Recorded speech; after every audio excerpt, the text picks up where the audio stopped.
How to activate a dreamcatcher. If you want to figure out how to activate a dreamcatcher, you have to go back to its basics. A lot of Americans use dreamcatchers for decoration. In fact, if you watch a Hollywood movie from time to time, you see one hanging on the wall. This object has become so common that people overlook its original meaning and use. That's really too bad because a dreamcatcher is a very important motif with a specific history and purpose. If you see this image in your dream, you need to sit up and pay attention, especially if it constantly repeats itself or it's the central focus of your nighttime visions. How do dreamcatchers work? The dreamcatcher is a device used by Native Americans to catch dreams. In their spiritual tradition, there are many types of dreams that can enter our consciousness. As we lie sleeping in our interior living spaces, dreams come up to us from the unformed world. This is a world of psychic and spiritual realities. The problem is, not all these dreams are good. Not all these dream visions would lead us to good outcomes and good lives. Some of these are actually quite bad. They not only fill us with negative energy, but they can cause a chain reaction of negative consequences that isn't just restricted to our actions and the ones closest to us. We may end up spreading our negative vibrations and actions to the rest of our community. Dreamcatchers were used traditionally by Native Americans to filter dreams. They act to attract only good dreams and allow them to pass through to our sleeping consciousness. For the rest, they are attracted and caught and finally destroyed by the dreamcatcher. One good way of describing this device is that it acts as a dream filtration system. How are dreamcatchers made? Dreamcatchers are made up of small wooden hoops. These can come in varying sizes, depending on what design you're using. Typically, the wooden hoop is covered with plant-based fibers that are shaped in such a way that they appear to have a spider web-like design. Alternatively, there is a colored fiber that is wrapped throughout the whole length of the circular hoop, and this ends up covering the hoop. Either way, the dreamcatcher isn't made up of a raw or naked wooden hoop with an unadorned surface. It's almost always covered, and once it's covered, it is decorated with beads, and most importantly, feathers are attached to the hanging beads, so the feathers are hanging down from the hoop. Does design matter for dreamcatchers? Dreamcatchers have a specific purpose, and any kind of deviation or alternative design might get in the way of this device doing its job. If you want your dreamcatcher to do a good job filtering negative dreams in your living spaces, you might want to stick to the classic design. This means that the hoop shouldn't be too big or too small. Still, many people come up with alternative designs for dreamcatchers, and they're not exactly complaining. So there are a lot of alternative designs out there, but if this is your first time coming up with a dreamcatcher, you might want to stick with a classic design. In terms of decoration, you shouldn't get too crazy. You shouldn't just use a naked hoop. It should have some sort of decorative fiber covering. And most importantly, you should use real feathers. The design is there for a reason. The dreamcatcher is designed because it's meant to catch all sorts of bad or negative energy from your dream world. You might be thinking that this is too speculative. Well, you'd be surprised because science can only explain so much, and oftentimes, science is too little too late. There's just so many things out there in the realm of possibility and imagination that we can't explain or cannot even begin to wrap our heads around. There's a reason why the dreamcatcher has been made for countless generations among Native Americans. The fact is that it's been repeated in so many different contexts and so many different places that these occurrences are united by one common idea regarding the use of dreamcatchers. This says volumes about the importance of this consciousness tool. It's important to understand that every single element of the typical design of a dreamcatcher has a specific meaning. The web design of a dreamcatcher is a symbol of protection. It's also a symbol of delineation or some sort of boundary line between the dream world with all its random energies and the conscious world, which we can see, hear, touch, taste, and smell. How does a dreamcatcher filter dreams? The dreamcatcher works for the purpose of filtering good and bad dreams that are up in the ether of our nighttime vision world. One common analogy of this is that the dreams are just floating out there in the air of our consciousness, if you will. They are unformed, invisible, and lack definite shape. They are also hard to detect. But given all of that, just like air, they have an effect. You can feel air. If there's enough air blowing, it may even push you aside. That's how real air is. Just because you can't see it, and in many cases you can't smell it, doesn't mean it's not there. The same goes with our dreams. Just because our senses have a tough time pinning them down doesn't mean that they are not real. Just as gas is invisible but takes up space and can have consequences when it comes to chemical reactions, the same goes according to traditional thinking about dreamcatchers and their relationship with our dreams. The dreamcatcher has to be set up in such a way that the good dreams are able to pass through the web. You want the good dreams. You want them to filter smoothly and easily from the subconscious or unconscious world to your waking reality. By the same token, you want bad dreams to get stuck in the web. You want this to happen efficiently and quickly. By setting up your dreamcatcher properly and having one available close to the place where you sleep, chances are only good dreams will come to you. Cleansing is a key part of operating a dreamcatcher. Now that you know what a dreamcatcher is supposed to look like and what its job is, the next step is to get it to work. Keep in mind that simply filtering negative energy or bad dreams is not enough. A dreamcatcher must also be cleansed from time to time. Just like any piece of equipment, like an air conditioner filter, it tends to build up all sorts of gunk. And in this case, we're talking about spiritual pollution.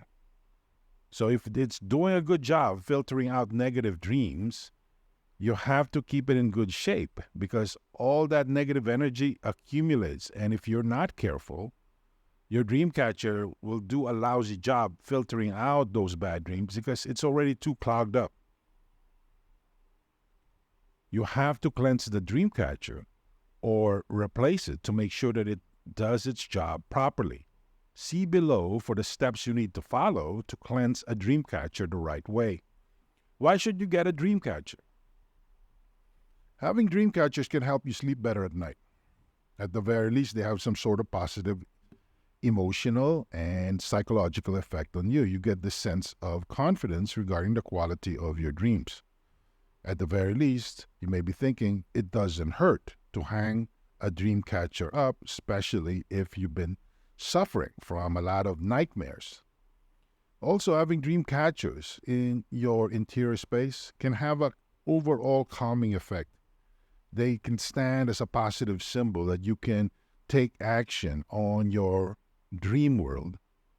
Now, of course, it all depends on how you activate this device, but having some sort of positive symbol or some sort of reminder that somehow you can positively affect your dream world can give you a sense of reassurance and confidence.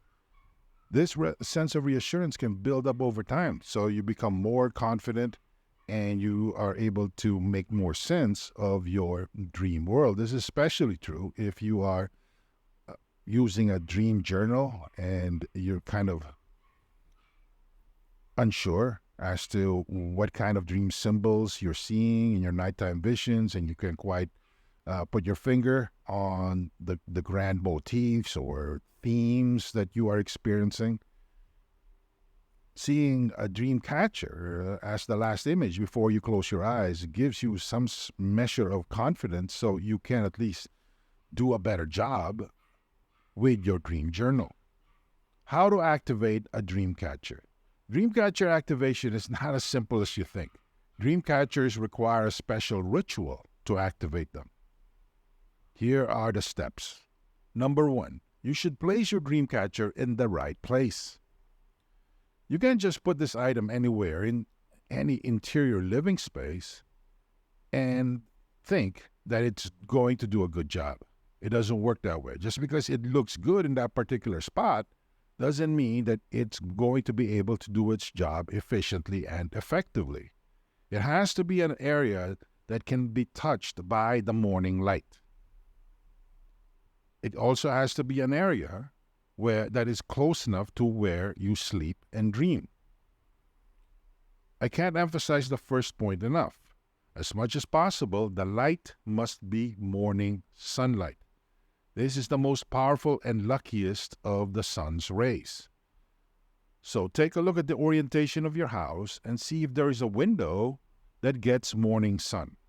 And place your dream catcher there strategically next to the place where you sleep.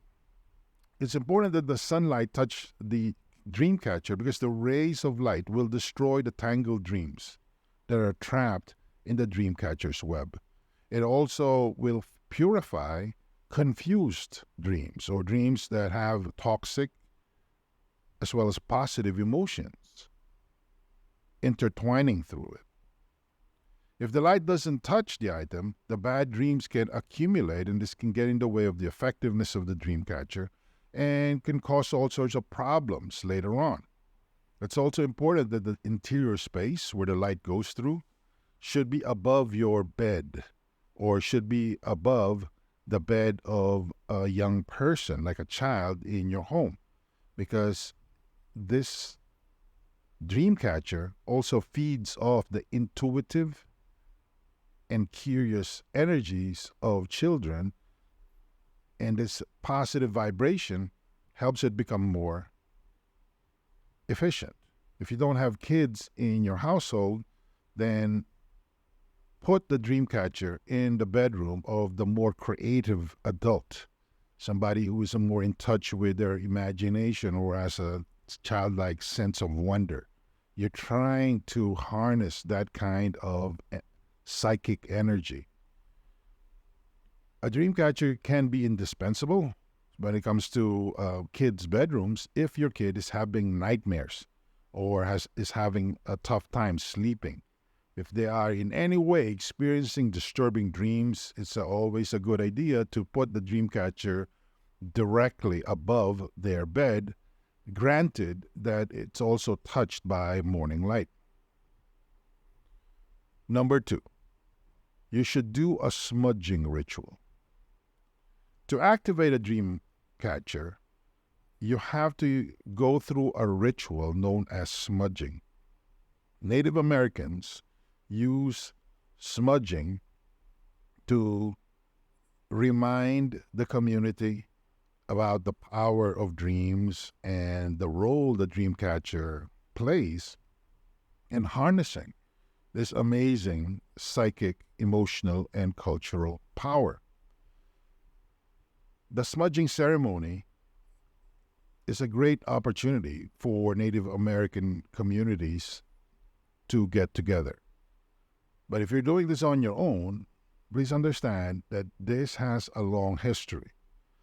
Campers typically set up smudge fires to ward off insects like mosquitoes. Keep this in mind. When you do a smudging ceremony for your new dream catcher, you are doing this you have the same purpose as campers trying to ward off insects. But in this case, you're trying to cleanse the room or interior space that the dream catcher will be in to get rid of negative energies and ward them off, much like a smudge fire in a campsite would discourage mosquitoes. Native Americans use a dried herb for smudging ceremonies. So this dried herb is sage. It is a Native American holy herb that is long associated with a wide range of cleansing rituals. Some modern-day dreamcatcher users use crystals, but you don't have to use these. A lot of contemporary users of dreamcatchers would pass a crystal through the dreamcatcher to get rid of negative energies that may be lurking in the device. They also take a different collection of crystals and walk around the room and place them in certain strategic areas to activate the powers of the dream catcher. When it comes to activating using Sage, it's pretty straightforward. Step-by-step guide to activating a dream catcher. The first step to activating a dream catcher is to hang it at the window where it can catch the morning sun's rays. The second step is to create a smudge smoke. Many Native Americans use white sage. This is a specific variety of sage. They also use, more rarely, Palo Santo. Whatever you use, it's very important to make sure that you have enough smoke coming from the herbs that you've lit. You can do this indoors. You can just do the ceremony indoors, but from time to time, you can also try to do it outdoors. But in an outdoor setting, you need to pile some rocks and bricks and then burn dried sage leaves. In an indoor setting, you can roll up several dried sage leaves and then light them and use the smoke to touch the different parts of the dream catcher, as well as you need to slowly walk around the room so that all areas of the room that the dream catcher is in is touched by the smoke. What are the steps for a dream catcher purification ritual? Using sage, you can purify a dream catcher once you have already used it. This is not an activation guideline. Instead, these are instructions for purifying a dream catcher that is already in use. First, you need to stand at the center of the interior space that the dream catcher is in and light your sage bundle. Allow it to burn slowly. Once the top of the branches is burned, extinguish the fire and allow the smoke to slowly rise and fill the room. You're not looking for a blazing pile of leaves. You're not looking to burn anything. You remember, the key to purification is the smoke. The whiter the smoke, the better. Next, purify yourself with the smoke. Now that the smoke has filled the room, move your body around the smoke. Allow it to touch as much of your body as possible. This helps increase the chances that the smoke will rid your soul, mind, and body of negative energies, as well as residues of negative mindsets and the evil eye. Keep in mind that this purification ritual is very effective when it comes to the evil eye. On a day-to-day basis, you will come across people that are either envious of you, jealous of you, or simply don't like you. And while they may not mean it, a lot of that negative psychic energy, when pointed at you, can accumulate and cause all sorts of problems to either you or your household.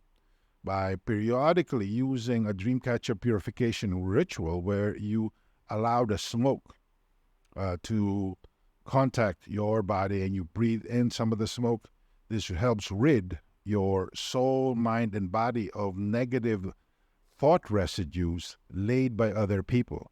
Not only does this ritual cleanse you of your own thoughts, but it also takes care of the evil eye.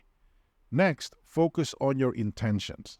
This is when you drill down when it comes to your thoughts. And by using the smoke, you can breathe deeply and make sure that your intentions are focused clearly on the here and now.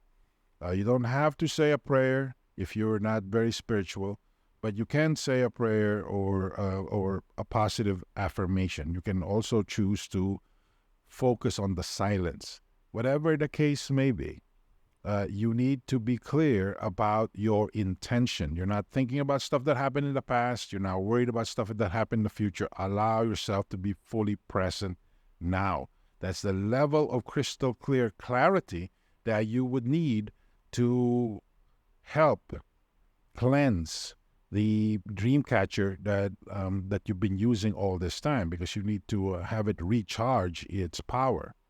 And it needs clarity of purpose and intentional focus for that to happen. using your mantra. If you don't have a spiritual bent, just set your intentions for clarity by repeating a mantra when you're cleansing your dream catcher. What's important here is you come up with a silent word that you recite internally. You don't have to say it. It doesn't have to be audible. The most important part of this word is that it must not mean anything. I can't emphasize this enough. The mantra must not be a real word. Why? If it's a real word, it will trigger a thought. If it's a sound that you would normally associate with certain emotions, it will trigger a thought. The whole point of this cleansing process or ritual is to focus on the here and now. It is thoughtless. It is clear. It is ground zero. So by repeating your mantra, you achieve this level of clarity. At this point, if you have a spiritual background, you can say a prayer.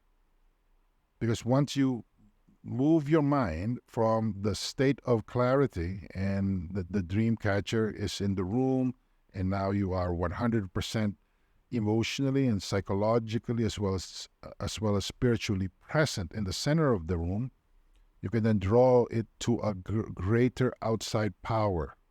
This is something bigger than you. This is something that has a longer lifespan than you. This is something that's more powerful than you. So if you have a spiritual background, turn your thoughts to God through prayer.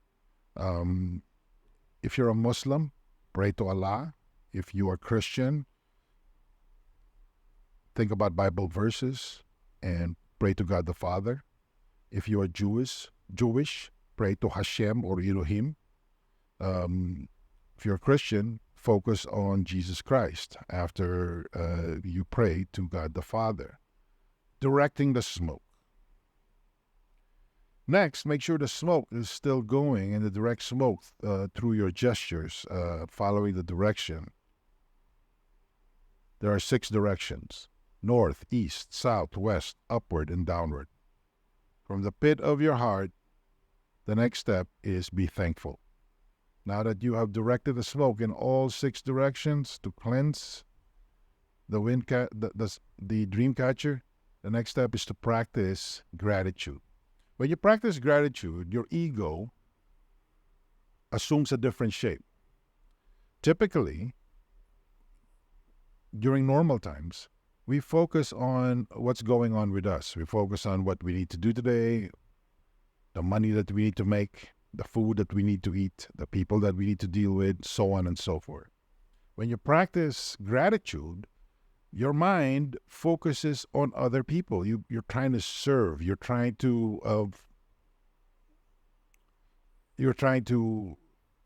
feel good about what somebody else did for you. The focus is on them. And when you do this while the smoke fills the room, you open your mind to your proper relationship with the universe. Believe it or not, it's not about you.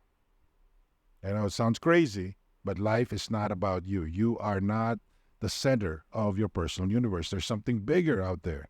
And when you practice gratitude, this is the easiest and most basic way to open up your ego, reshape it, so you reconnect with the universe and the divine.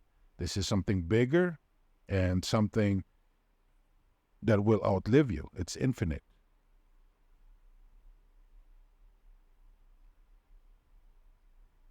How to amplify your dream catcher. Now that you know how to activate your dream catcher as well as cleanse it, to boost its overall effectiveness, there's a long tradition that says that you have to attach something that is connected with natural earth forces to it. The most accessible and most popular form of this is to attach crystal objects to it. Of course, there are different crystals. You need to experiment as to which crystals your dreamcatcher works with the best. Um, Also, there are different colors.